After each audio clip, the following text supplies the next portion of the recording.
Hi everybody, this is Mr Duncan in England. How are you today? Are you okay? I hope so. Are you happy? I hope so. Here I am back from my holiday, all refreshed and ready to go. I had a lovely time in... I nearly told you where I'd been. That is a secret for now.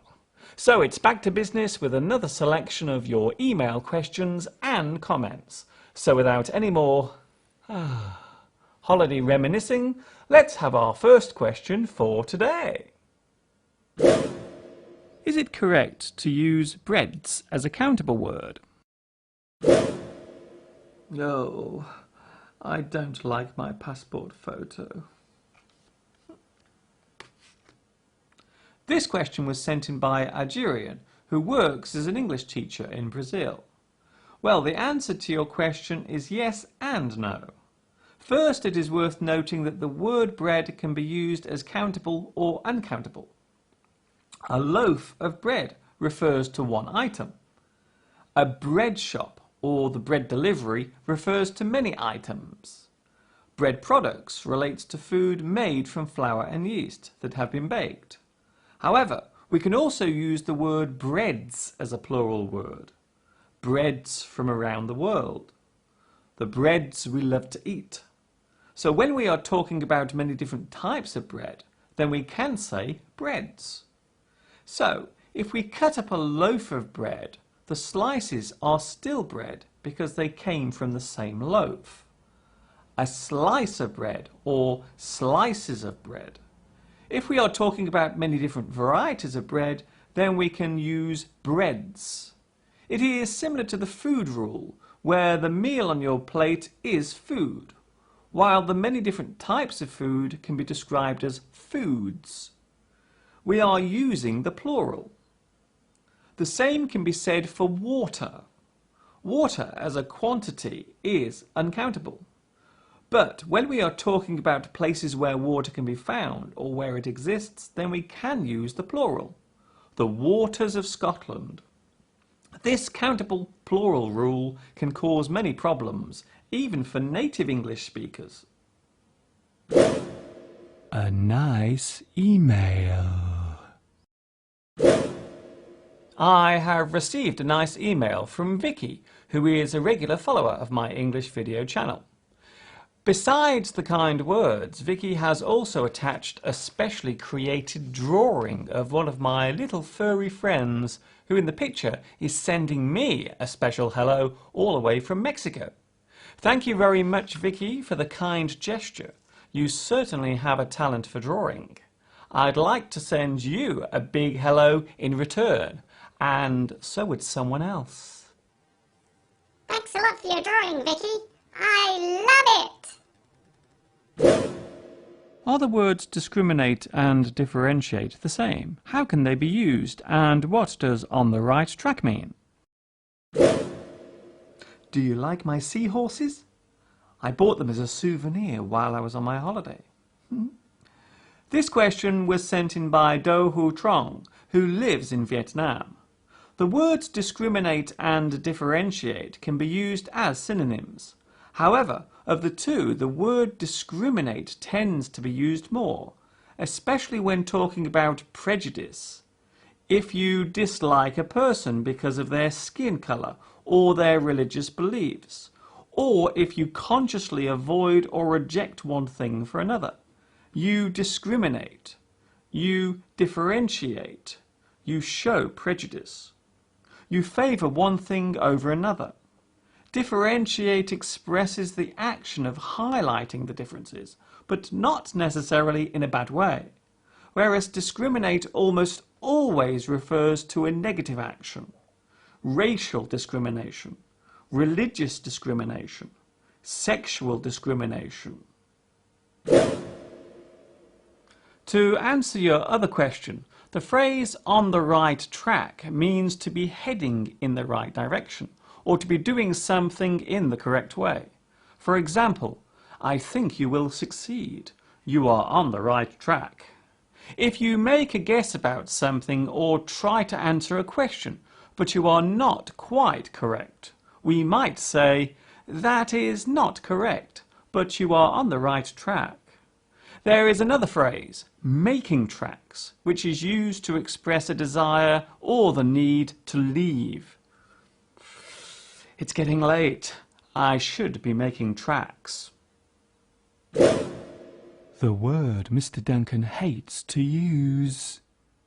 You know, there is one word in the English language that I hate using. That word is no. But of course, sometimes we must say it. It must be used. So it is my sad duty to say that I cannot accept essays or homework from you to check, correct, or mark. Sadly, I do not have enough time to do this. And if I did it for one person, then I would feel obliged to do it for everyone. So, as far as checking your English homework or correcting essays is concerned, I'm afraid that I'm going to have to say no. Not that I want to, of course. Questions and comments only, please. And, of course, those all-important special hellos. I have trouble using verbs and expressing simple present and participle past. Can you help me? This question was sent in by Camilla, who lives in Italy. Let's start by looking at some examples of regular verbs and how they can be used. The word jump in its simplest present form can be either jump or jumps. In the simple past it is jumped. In its past participle it is also jumped. In its present participle it is jumping. Let us not forget the infinitive, which is to jump. Let's look at laugh. The simple present form can be either laugh or laughs. In the simple past form, it is laughed. In its past participle, it is also laughed. In its present participle, it is laughing. And in its infinitive, we say to laugh. It is common for people learning English to use the present participle incorrectly. For example, let's stay at home tonight watching TV. If it is something you plan to do in the future, then the basic verb will do. Let's stay at home tonight and watch TV. I will walk to work tomorrow. The present participle always ends in ing. However, irregular verbs in the past participle do not always end the same way. For example, buy, bought, swim, swam, swum, sing, sang, sung, catch, caught, fly, flew, flown, dig, dug, seek, sought, stand, stood, slide, slid, leap, leapt, or, in American English, leaped. Regular verbs in their past participle form always end in ed. Closed, jumped, laughed, pulled, waved, walked, yanked. Some more nice emails.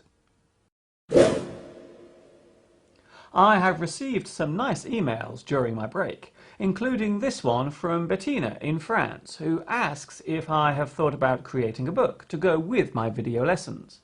Well, that is a great idea, and it is one I have thought of myself before.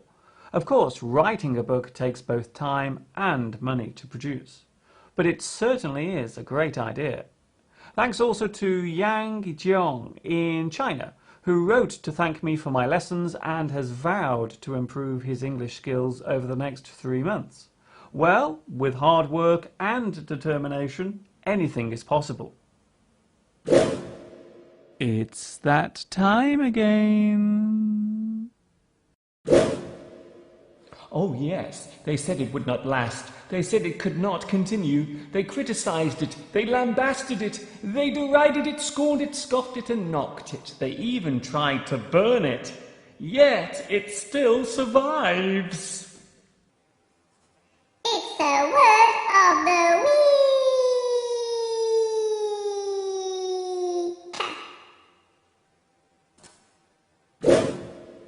This week's word is procrastinate. This is a verb which means to put something off, to delay doing something, to avoid doing something. You dally, you dawdle, you defer, you adjourn, you postpone, you procrastinate. It originates from Latin and literally means put off until tomorrow. What are the differences between single, alone, and lonely? This question comes from Hoang An, who lives in Vietnam. The word single is used to show an individual object or thing. It highlights the one thing. It expresses a singularity. If you are unmarried, then you are not attached. You are unattached. You are single. Being alone or doing something alone refers to just you or one thing. To do something without any help or assistance. You do it alone. There is no other person nearby. You stand alone in an empty room. You can also feel alone. The feeling of being alone is usually expressed as lonely. A lonely man. A lonely place. So, strictly speaking, single is not a direct synonym of alone, whereas lonely is. I hate unpacking dirty washing. Ugh. Before I leave you all and continue unpacking my suitcase, I would like to say a special hello to Mohammed Yasir in Pakistan, who wrote to tell me how useful my free English language video lessons are. A big hello also to my new Facebook friends who have joined me whilst I was away, including Mitzi, Amir, Sharifa, Ven, Kwong, Daniel, Patricia, Youssef and Alice. A big hello also to my new subscribers here on YouTube. That is all from me for today. I will see you all again soon with another selection of your email questions and comments. That email address will be popping up before your eyes very soon, so keep a lookout for it. This is Mr. Duncan back in England saying thank you for asking me. And of course, ta-ta for now.